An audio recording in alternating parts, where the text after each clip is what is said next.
नमस्कार। आज हम एक बहुत ही खास और कह सकते हैं विवादास्पद विषय पर बात कर रहे हैं। ओशो के जीवन का वो दौर, उनकी गिरफ्तारी, फिर कैद और उसके बाद जो हुआ, मतलब एक तरह से पूरी दुनिया ने ही दरवाजे बंद कर दिए। जी। हमारे पास जो जानकारी है वो ओशो गिरफ्तारी, कैद और वैश्विक निर्वासन किताब के कुछ हिस्सों से है। हाँ। तो जरा सोचिए, रेगिस्तान में एक यूटोपिया, एक सपना, वो बिखर गया। रजनीशपुरम, जो शहर उन्होंने बसाया था नए मनुष्य के लिए, वो अब वीरान पड़ा है। फेडरल एजेंट्स घूम रहे हैं और सेंटर में है ओशो। उन पर इमिग्रेशन फ्रॉड के मतलब अप्रवासन धोखाधड़ी के कोई 35 आरोप लगे हैं। हाँ, काफी गंभीर आरोप थे। और वो अमेरिका में एक तरह से कानून की नजर में भगोड़े जैसे हो गए हैं। जी। तो आज हमारी कोशिश रहेगी कि ओशो के जीवन के इस बहुत तेज मोड़ को समझें। कैसे एक आध्यात्मिक गुरु अमेरिकी जस्टिस सिस्टम में फंस गए और फिर कैसे दुनिया भर की सरकारें एक के बाद एक उनके लिए दरवाजे बंद करती गईं। चलिए इस कहानी को जरा खोलते हैं परत दर परत। बिल्कुल। तो शुरुआत करते हैं उस मोमेंट से, गिरफ्तारी, जब सब कुछ बदल गया। ये हुआ कैसे था? सुनने में तो बड़ा ड्रामेटिक लगता है। हाँ, ये वाकई नाटकीय था। तारीख थी 28 अक्टूबर 1985। देर रात का वक्त था। ओके। जगह थी शार्लेट, नॉर्थ कैरोलिना का एयरपोर्ट। वहां 2 चार्टर्ड लियरजेट विमान खड़े थे। अच्छा। तैयारी थी बरमूडा जाने की। ओशो और उनके कुछ करीबी लोग एक विमान में थे। शायद वो अमेरिका में जो कानूनी दबाव बढ़ रहा था, उससे कुछ वक्त के लिए दूर जाना चाह रहे थे। लेकिन वो उड़ान भर पाते उससे ठीक पहले।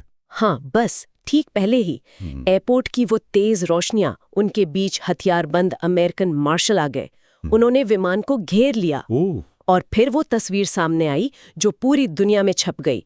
ओशो अपने उसी जाने पहचाने लिबास में, टोपी पहने हुए, हथकड़ियों में, पैरों में बेड़ियां, उन्हें ले जाया जा रहा था। मतलब जो गुरु स्वतंत्रता की बात करते थे वो अब फेडरल प्रिजनर थे। ये तो एक सिंबल बन गया होगा। बिल्कुल।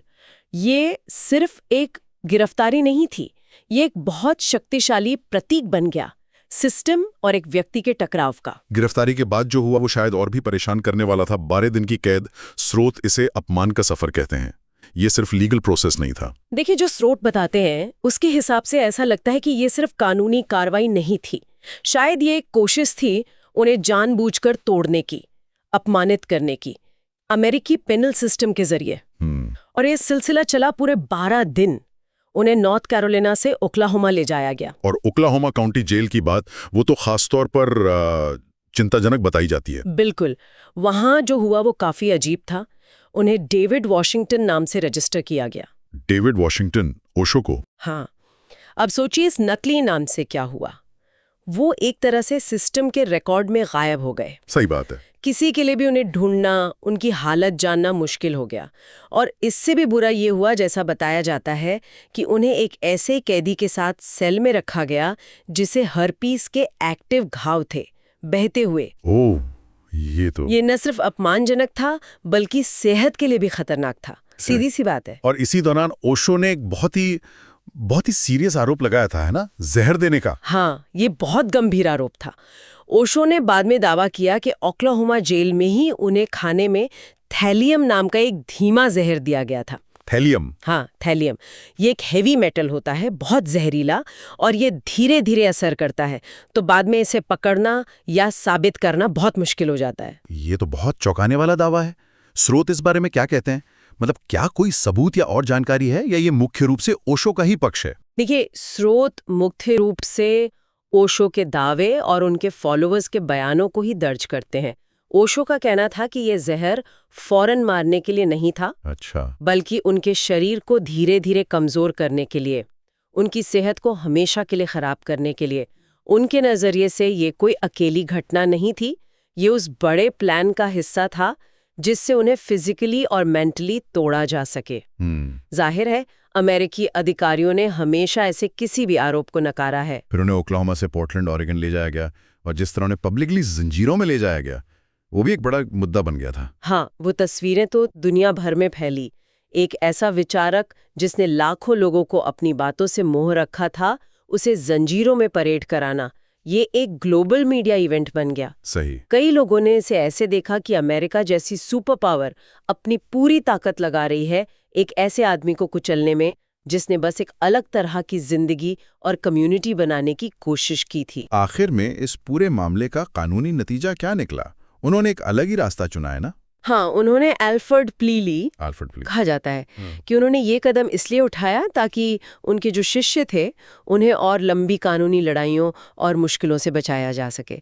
ये अमेरिकी लीगल सिस्टम का एक थोड़ा पेचीदा रास्ता है। इसे आसान शब्दों में समझाएंगे जरा। हाँ, मतलब एल्फ्रेड प्ली में आप ये नहीं कहते कि हाँ मैंने ये जुर्म किया है। अच्छा। आप कहते हैं कि देखिए मैंने ये नहीं किया है, पर मैं मानता हूं कि सरकारी वकील के पास शायद इतने सबूत हैं कि वो जूरी को मेरे खिलाफ यकीन दिला सकते हैं। ओके। इसलिए मैं सजा कबूल कर रहा हूं ताकि ये मामला यहीं खत्म हो जाए। ये सीधे तौर पर जुर्म कबूलना नहीं है, पर ये दोषी ठहराए जाने की संभावना को मानना है। अक्सर सजा कम करने या मामला रफा दफा करने के लिए ऐसा करते हैं। ओशो ने 2 आरोपों के लिए ये प्ली दी थी। और सजा क्या मिली फिर? उन्हें 10 साल की सस्पेंडेड सजा मिली, मतलब जेल नहीं जाना पड़ा, पर सजा रिकॉर्ड पर रही। ओके। साथ में $4 लाख का भारी जुर्माना लगा। $4 लाख? हाँ, और सबसे बड़ी शर्त उन्हें अमेरिका छोड़ना होगा और कम से कम 5 साल तक वापस नहीं आ सकते। तो इस तरह अमेरिका वाला चैप्टर बंद हुआ। हाँ, ओशो का वो विवादास्पद अमेरिकी अध्याय खत्म हो गया। तो अमेरिका का दरवाजा तो बंद हो गया, लेकिन ओशो के लिए ये एक नई और शायद ज्यादा बड़ी मुश्किल की शुरुआत थी। एक ऐसी यात्रा जिसे विडंबना से विश्व भ्रमण कहा जाता है। बिल्कुल। यहाँ से ये साफ हो जाता है कि उनकी मुश्किलें खत्म नहीं हुई थीं, बस शायद उनका रूप बदल गया था। जैसा कि स्रोत बताते हैं, ओशो ने महसूस किया कि उनकी जेल की कोठरी छोटी नहीं हुई, बल्कि फैलकर पूरी पृथ्वी जितनी बड़ी हो गई थी। वाह! ये जो तथाकथित विश्व भ्रमण था, इसे अंतर्राष्ट्रीय राजनीति और डिप्लोमेसी का एक बहुत ही अजीब और शर्मनाक चैप्टर माना जाता है। शुरुआत ग्रीस से हुई थी ना शायद? हाँ, वो ग्रीस पहुंचे। शुरू में उन्हें टूरिस्ट वीजा मिल गया था। उन्होंने क्रीते आइलैंड पर एक शिष्य के विला में प्रवचन देना शुरू किया। लेकिन जैसे ही उनकी मौजूदगी की खबर फैली, वहां का जो स्थानीय ग्रीक ऑर्थोडॉक्स चर्च था, उसने उन्हें समाज के लिए खतरा घोषित कर दिया। चर्च का और शायद दूसरे राजनीतिक दबाव भी थे। ग्रीक सरकार पर बहुत प्रेशर पड़ा। तो नतीजा ये हुआ कि उनका वीजा कैंसिल कर दिया गया।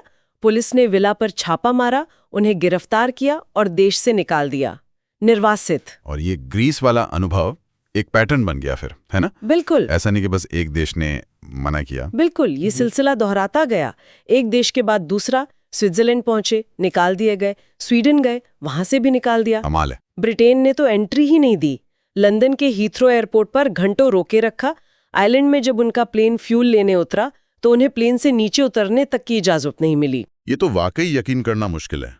इतने सारे देश जो खुद को स्वतंत्र और लोकतांत्रिक कहते हैं, वो एक आदमी के लिए दरवाजे बंद कर रहे थे। Germany, Italy, Spain, Netherlands, Canada, list लंबी है। स्रोत बताते हैं कि कुल मिला के 21 देशों ने या तो उन्हें निर्वासित किया या एंट्री देने से मना कर दिया।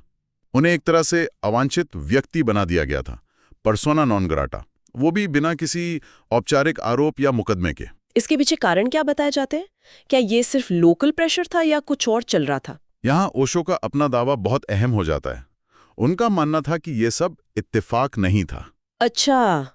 उनका आरोप था कि अमेरिकी सरकार अपनी जबरदस्त डिप्लोमेटिक ताकत का इस्तेमाल कर रही थी, अपने साथी देशों पर दबाव डाल रही थी, ताकि ओशो को कहीं ठिकाना ना मिले। हाँ, ताकि ये पक्का हो सके कि ओशो को कहीं भी स्थायी घर ना मिल पाए। ये भी एक विडंबना ही है, जो आदमी सीमाओं से परे ग्लोबल सिटीजनशिप की बात करता था। उससे ही पूरी दुनिया में बहिष्कृत किया जा रहा था। एक तरह से प्लैनेटरी आउटकास्ट बना दिया गया था। इस दौर की जो निराशा थी और जो विडंबना थी, उसे समझाने के लिए ओशो अक्सर एक सोवियत चुटकुला सुनाते थे। हाँ, वो चुटकुला उस वक्त की हालत पर बहुत फिट बैठता है। कहानी कुछ ऐसी है।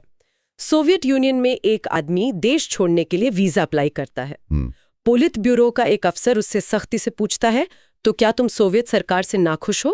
आदमी डरते हुए कहता है, नहीं सर, मुझे कोई शिकायत नहीं है।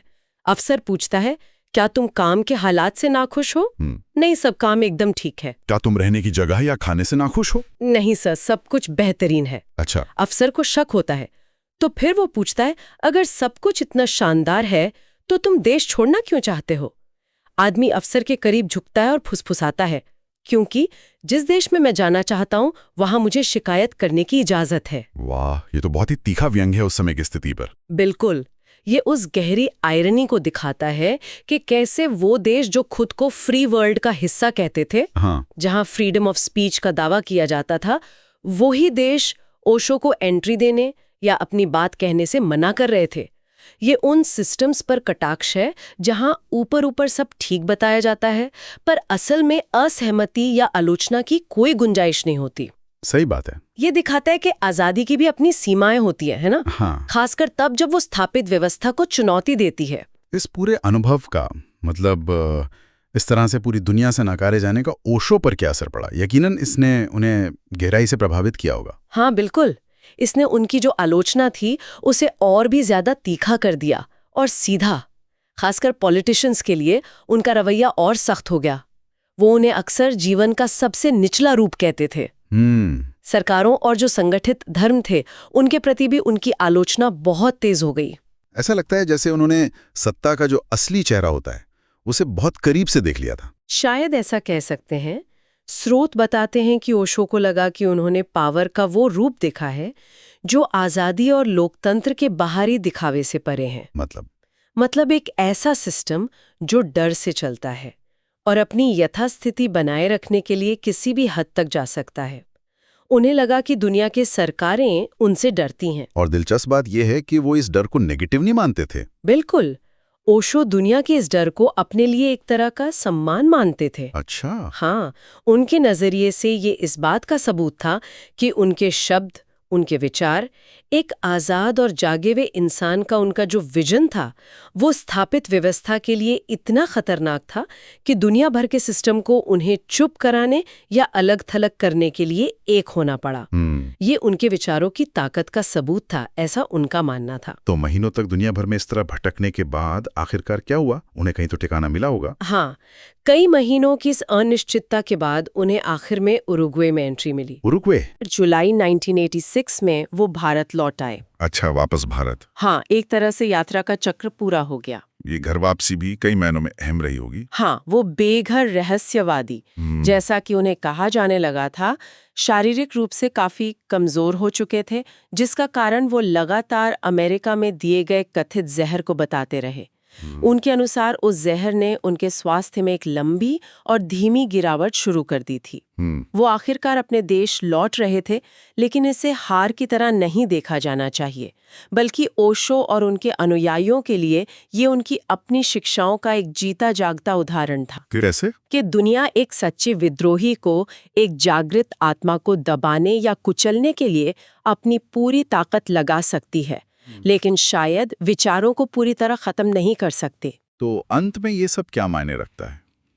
ओशो का ये जो असाधारण और नाटकीय अनुभव रहा, ये हमें सत्ता, स्वतंत्रता और व्यक्तिगत चेतना के बीच का जो जटिल रिश्ता है, जो अक्सर तनाव भरा होता है, उसके बारे में क्या बताता है? सोचने वाली बात यही है, और शायद यही श्रोताओं के लिए भी सोचने का एक बिंदु है। जब कोई सिस्टम, चाहे वो राजनीतिक हो, धार्मिक हो या सामाजिक, जो आज़ादी और लोकतंत्र जैसे उसूलों पर चलने का दावा करता है, उसका सामना एक ऐसे विचार या व्यक्ति से होता है जिसे वो कंट्रोल नहीं कर सकता, या जो उसकी बुनियाद पर ही सवाल उठाता है, तो वो सिस्टम कैसे रिएक्ट करता है। ये पूरा प्रकरण जो स्थापित सत्ता संरचनाएं हैं और जो व्यक्तिगत चेतना का मुक्त प्रवाह है, उसके बीच के उस शाश्वत टकराव पर एक गहरा सवाल खड़ा करता है। क्या स्वतंत्रता वाकई उतनी एब्सोल्यूट है जितनी बताई जाती है, या उसकी भी अपनी अदृश्य सीमाएं हैं जो तब साफ होती हैं जब कोई उन्हें पार करने की कोशिश करता है? इस पर जरूर सोचा जा सकता है।